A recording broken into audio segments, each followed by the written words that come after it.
Hello, today we are going to start the second chapter from your Springs English course book for PU2, Two Deer by Leo Tolstoy. What is the meaning of the title which is given, the name Two Deer? It is either too expensive or of great value.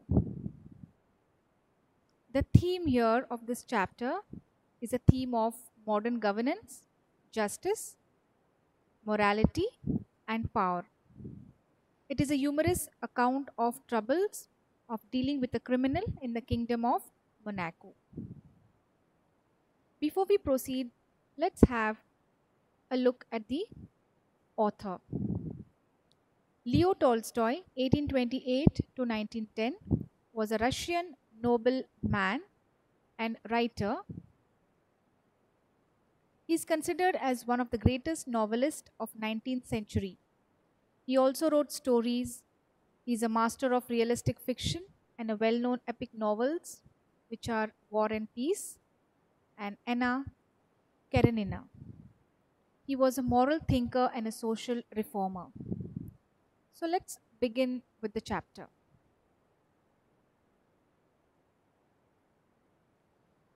Near the borders of France and Italy, on the shore of Mediterranean Sea, lies a tiny kingdom called Monaco. So there's a kingdom, little tiny kingdom by name Monaco. It is near the borders of France and Italy on the shore of Mediterranean Sea.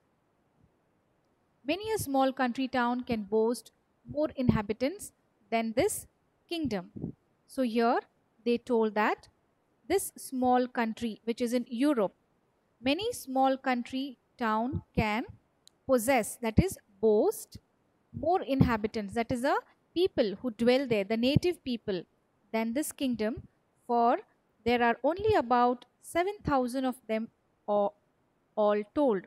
So the population, the entire population was 7,000, and if all the land in the kingdom were divided, there would not be an acre for each inhabitant. But in this toy kingdom, there is a real kinglet, and he has a palace, courtiers, ministers, bishop, and generals, and an army. So, such a small country, a tiny country, but it has been given all the facilities. It has a king, he has a palace, courtiers, ministers, bishop, generals, and army. Because it is small, it is called as a toy country. And he has a king. That kingdom has a king, and he has been called as a kinglet. Now, this funny little tale by Leo Tolstoy, we are going to see what happens if you sentence a killer to death, but your country won't go to the cost of killing him. This story explores the greed of rulers of Monaco's small country and in practical steps that they take in confessing that issue. It has been told that this small country has a king.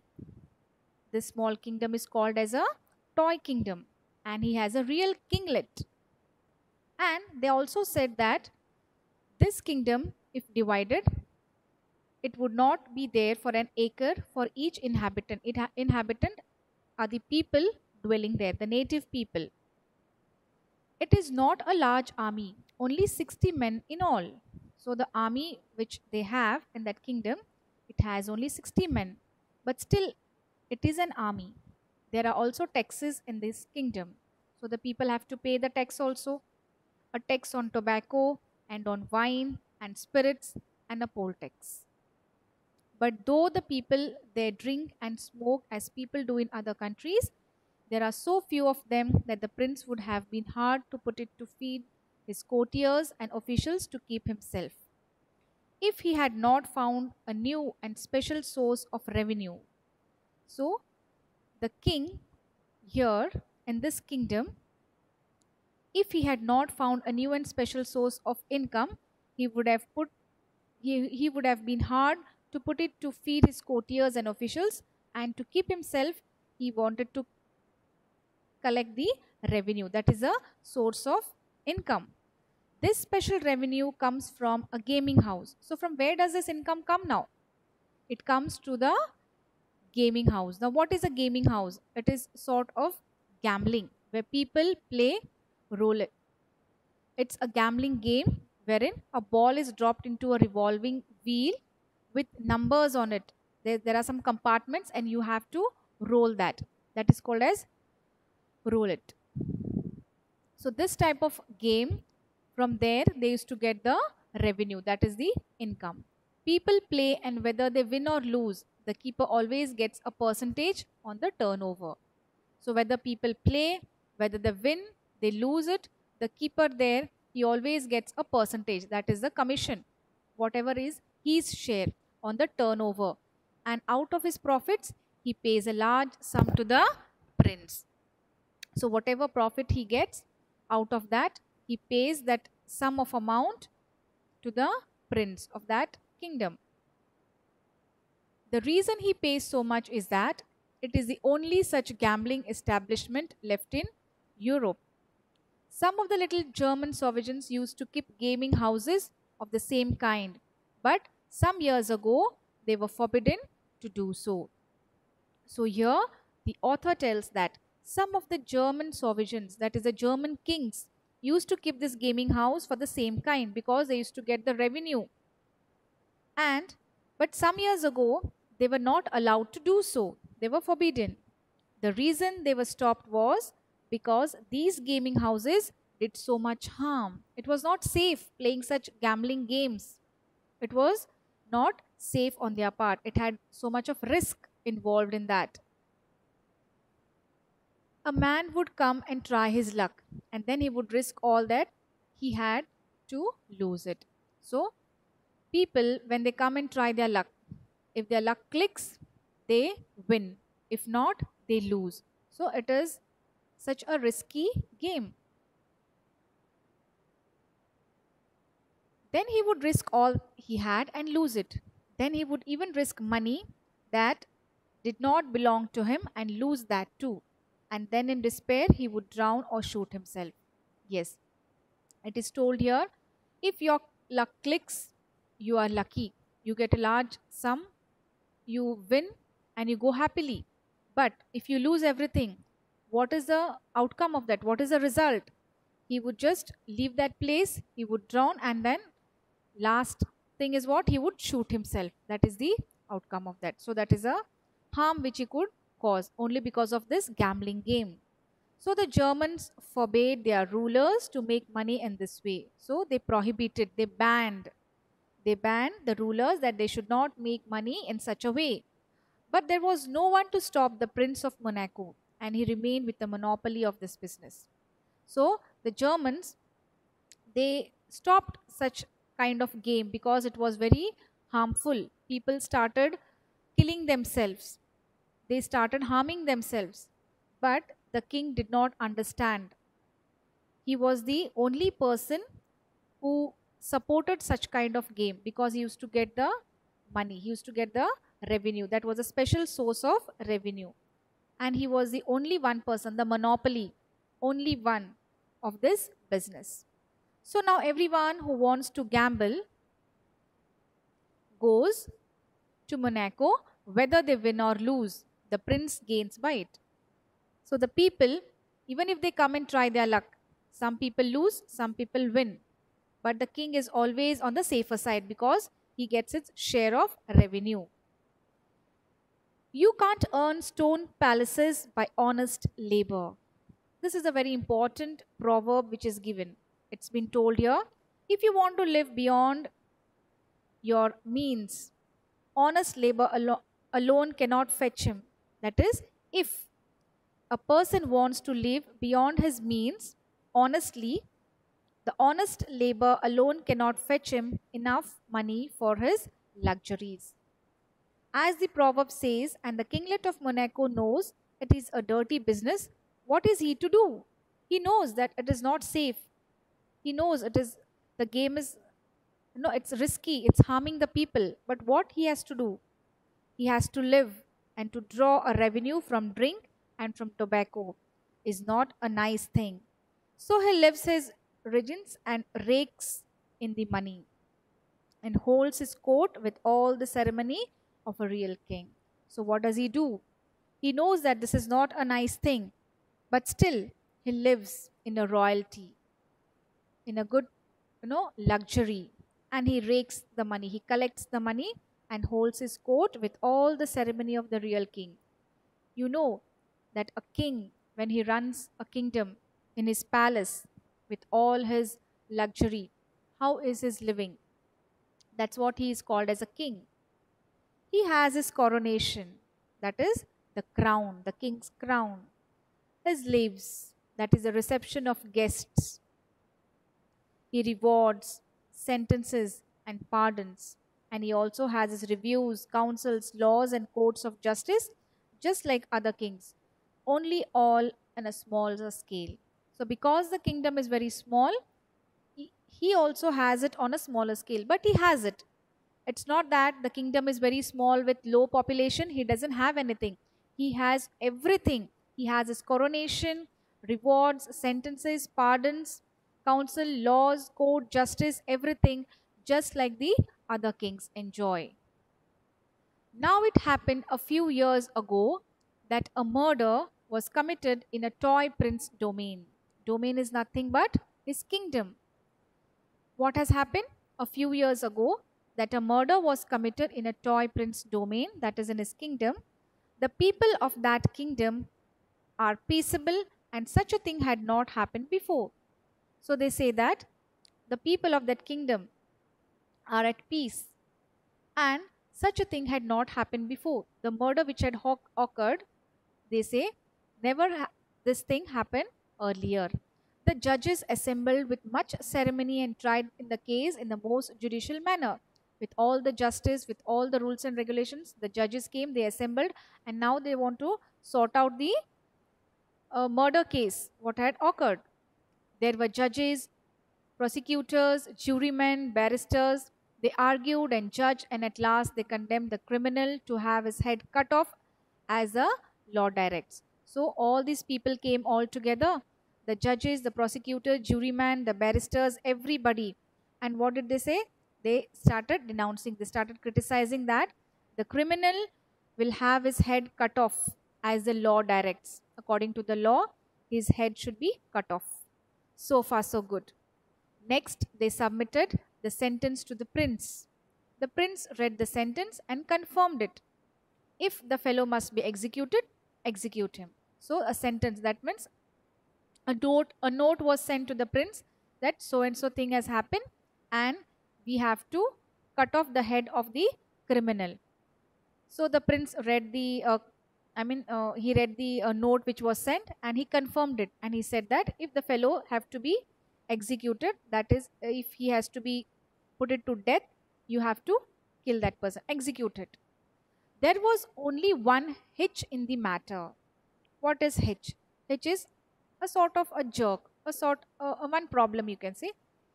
That was that they had neither a guillotine for cutting heads off nor an executioner.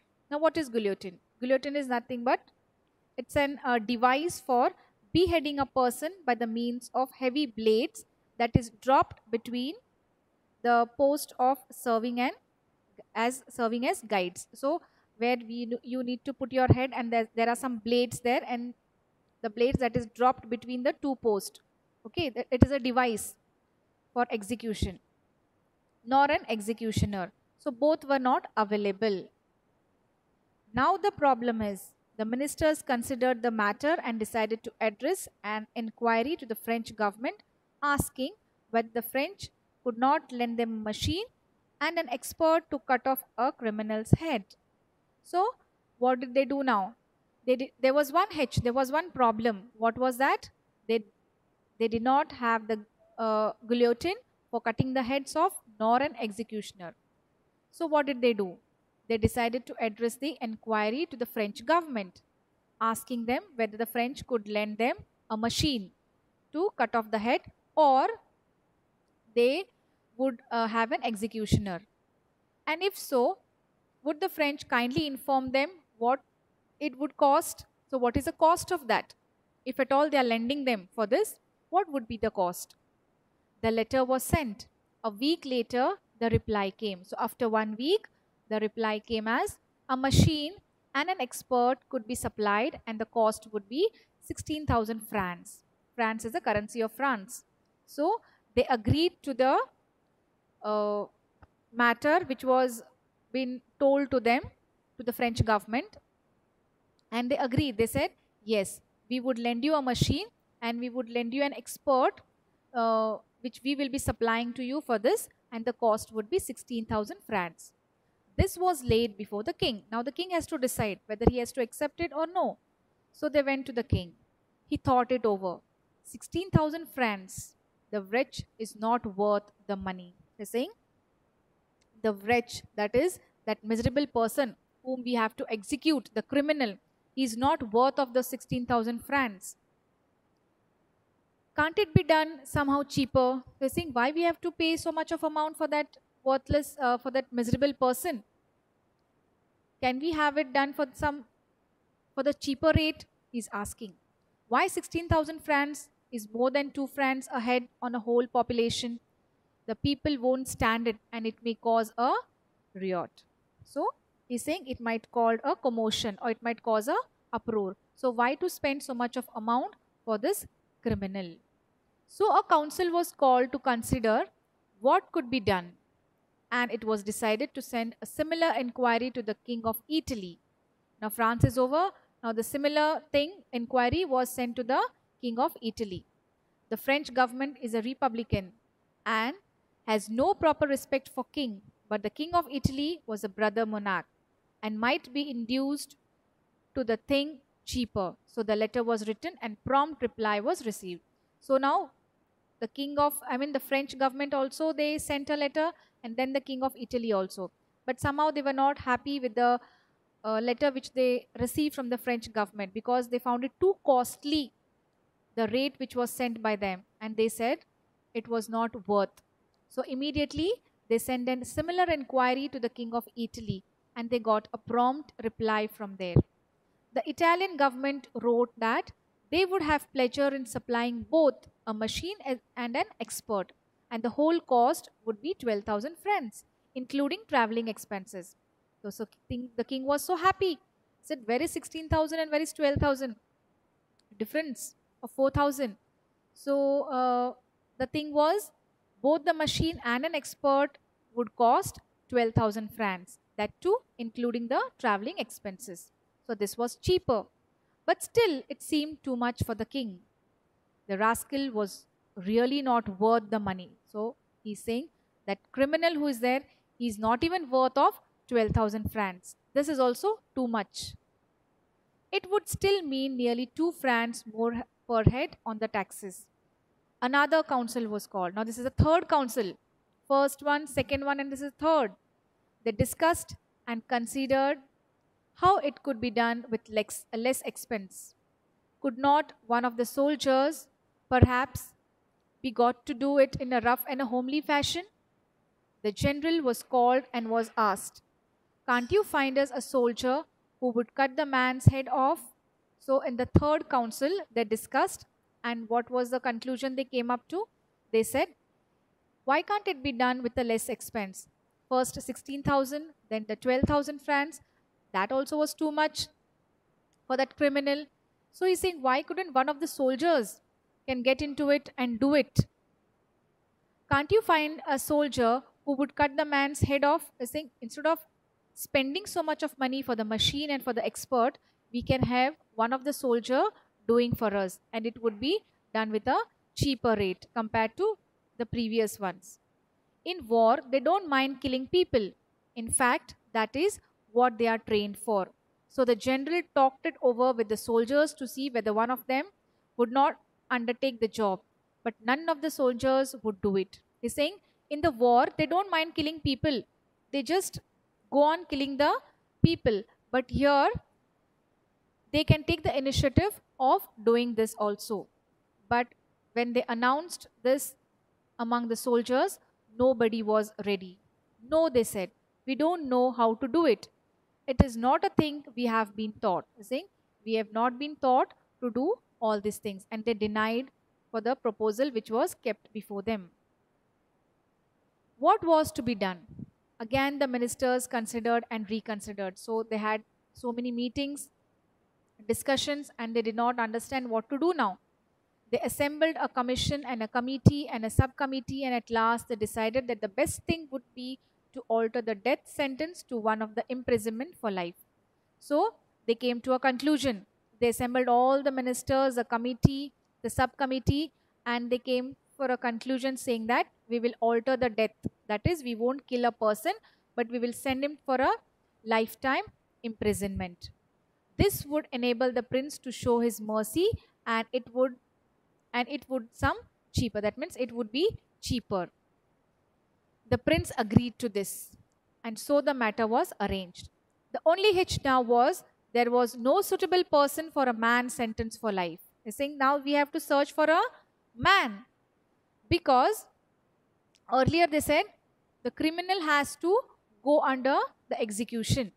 But now, after so many discussions, considerations, the problem was solved, saying that they are going to alter the death sentence to one of the imprisonment for life.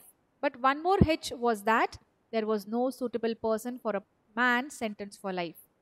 There was a small lockup where people were sometimes kept temporarily, but there was no strong prison fit for permanent use. So they wanted one strong lockup wherein they can keep that person there. So that was a hitch they were facing. However, they managed to find a place that would do, and they put the young fellow there and placed a guard over him.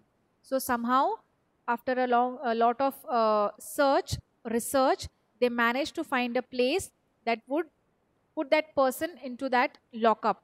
And now they put that person into that lockup, and they placed a guard just to guard him, so that he shouldn't run away from there.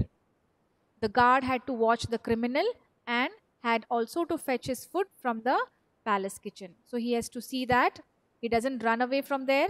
He has to keep an eye on him, and he has to give him the food which has been brought from the palace kitchen.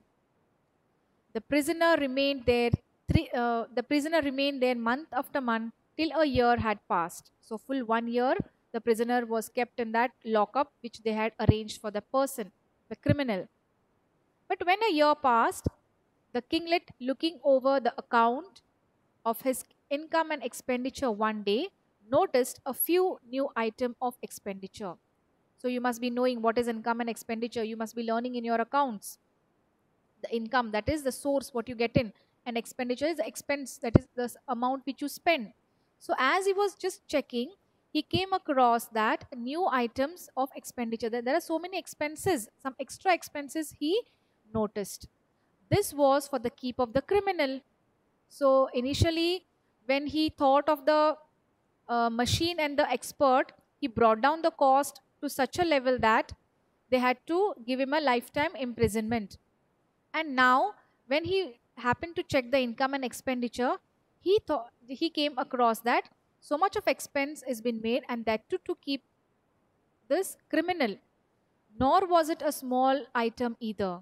There was a special guard, and there was also the man's food. It came to more than 600 francs a year.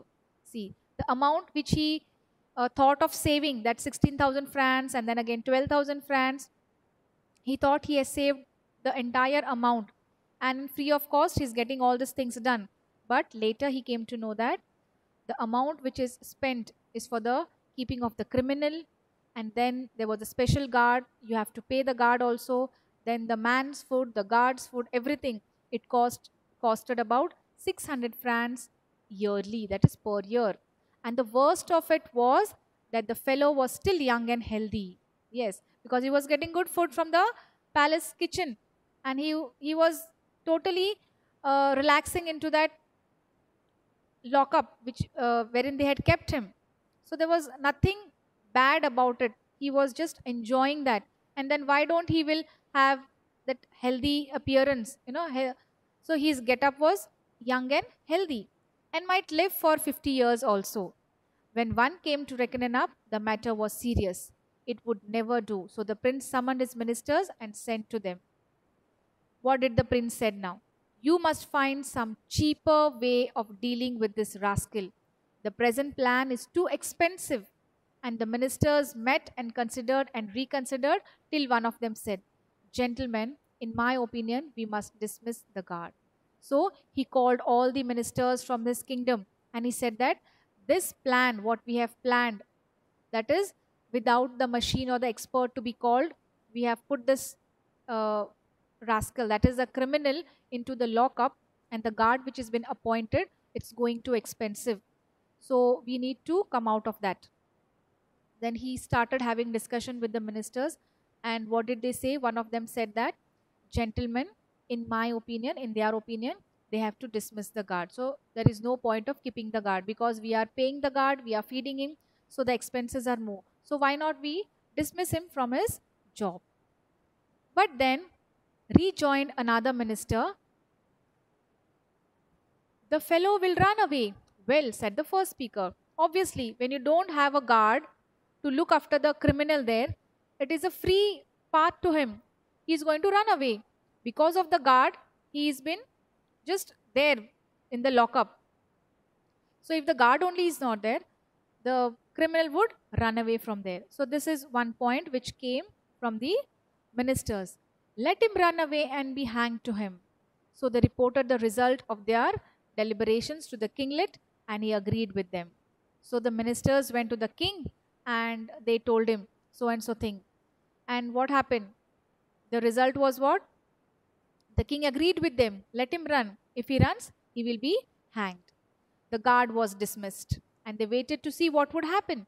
All that happened was that at dinner time, the criminal came out and not finding his guard, he went to the prince's kitchen to fetch his own dinner. So, as usual, as his routine was been fixed earlier that the guard would bring him the food and give him, the guard was already dismissed. He searched the guard, he was not there. So he came out and directly he went to the prince's kitchen to get his own dinner from there. He took what was given to him, returned to the prison, shut the door on himself, and stayed inside. See, so sincere he was. He didn't even run. He just straight away he went to the kitchen, he took whatever he wanted, and he went back and stayed inside. Next day, the same thing occurred. He went for his food at the proper time, but as for running away, he did not show the least sign of it. What was to be done? They considered the matter again. We shall have to tell him straight out, and they that we do not want to keep him. So the minister of justice had him brought before him. They're saying, it's too much now. We thought that he's going to run away from that place. But that also he's not doing. He's just going to the kitchen, he's eating and eating and eating and coming back and staying back to his place. So what to do now? Why do you not run away? Said the minister. There is no guard to keep you. You can go where you like and the prince will not mind. So the minister is giving him an open offer. He's saying, what's wrong with you? Why don't you run away from this place? The prince also will not mind. There is no guard to keep you guarding here, to keep you, to look after you, thinking that you're going to run away from here. So you're free now. Why don't you take a chance and leave this place? I dare say the prince would not mind, replied the man. But I have nowhere to go. What can I do? You have ruined my character by your sentence, and people will turn their backs on me. Besides, I have got out of the way of working. You have treated me badly. It is not fair. In the first place, when once you sentenced me to death, you ought to have executed me, but you did not do it. That is one thing. He's saying, you all are giving me an offer to run away from this place, but I cannot do that also because you have destroyed my life. You have ruined my character by your sentence, by telling people that I'm a criminal. People are not going to accept me. They will turn their backs on me. Besides that, I have no work. Nobody is going to give me a work or a job. They will treat me badly. You also have treated me badly. And this is not fair, he says. And first of all, when you have already announced a sentence me to death, you should have executed me, but you did not do it. And the second thing, I did not complain about that. I just kept on. Whatever were your decisions, I went on accepting it.